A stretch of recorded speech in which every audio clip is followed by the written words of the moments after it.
আগে ভিডিওটা দেখেন।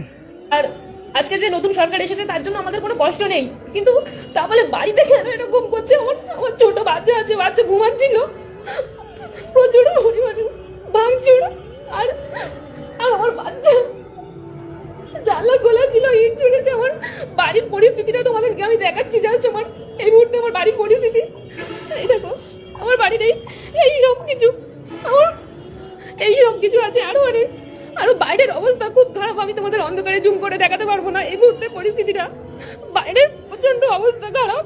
এই সব এত পরিমাণে ইট ছুটছে ধারণার বাইরে। তো জানি না, এখন সবে মাত্র হয়তো 9টা বাজে, 9:44। এই অবস্থা। আমার বাড়িতে আমার হাজবেন্ড নেই। হাজবেন্ড ইলেকশন ডিউটিতে আছে, এখনো বাড়ি ফেরেনি। ফোন সুইচ অফ, আমরা ফোন করতে পারছি না।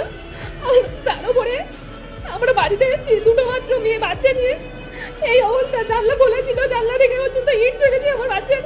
আর একটু হলেই হয়তো বাচ্চার ক্ষতি হয়ে যেত। দেখো, আমরা বারুইপুরের বাসিন্দা। আমরা কোনো সময় ধর্ম নিয়ে কোনো বিভেদ করিনি। ইভেন আমাদেরও প্রচুর হিন্দু ফ্রেন্ড সার্কেল আছে। তো আমাদের যা হয় হোক, কিন্তু আমার ছোট বাচ্চাটা প্রায় 40 জন মতো এসেছিল বাড়িতে। আর সে বাজে বাজে ভাষা, গালাগালি শেষ নেই।